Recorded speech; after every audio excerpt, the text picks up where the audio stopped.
રાજકોટ કોર્ટને બોમ્બથી ઉડાવી દેવાની ધમકી મળી હતી। કોર્ટના સિક્યુરિટી ઇન્ચાર્જ દ્વારા પોલીસ કંટ્રોલને જાણ કરાઈ હતી।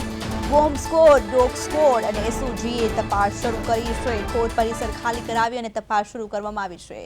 રાજકોટ કોર્ટને પણ બોમ્બથી ઉડાવી દેવાની ધમકીઓ મળી હતી। કોર્ટના સિક્યુરિટી ઇન્ચાર્જે તત્કાલિક પોલીસ કંટ્રોલને જાણ કરી હતી। આથી બોમ્બ સ્ક્વોડ, ડોગ સ્ક્વોડ અને એસઓજીએ તપાસ શરૂ કરી છે। રાજકોટમાં પણ કોર્ટને બોમ્બથી ઉડાવી દેવાની ધમકીઓ મળી હતી। બોમ્બની ધમકીઓ મળ્યા બાદ પોલીસ તંત્ર સજાગ બન્યું અને પોલીસ કંટ્રોલ દ્વારા તરત જ એક્શન લેવામાં આવ્યું છે। બોમ્બ સ્ક્વોડ દ્વારા અને એસઓજી દ્વારા તપાસ શરૂ કરાઈ છે। રાજકોટ પોલીસ શહેર કંટ્રોલ રૂમમાં એક ઈમેલ મળેલ, જેના ઈમેલ દ્વારા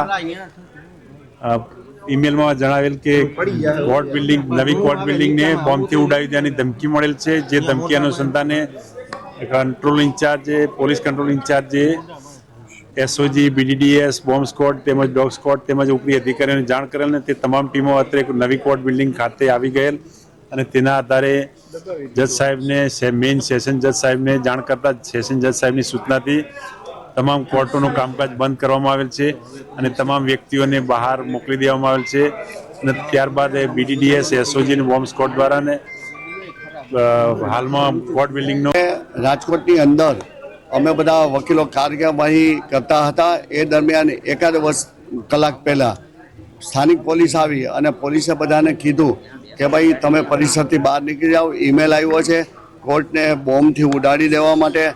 અને આજે મને લાગે કે સુરત, બરોડા, અમદાવાદ અને રાજકોટ બધે પણ ઈમેલ આવ્યો છે અને પોલીસને સહકાર આપવા અમે પણ બધાને સમજાવ્યું કે આપણે કોર્ટ પરિસરથી બહાર નીકળી જઈએ અને પોલીસને સહકાર આપીએ।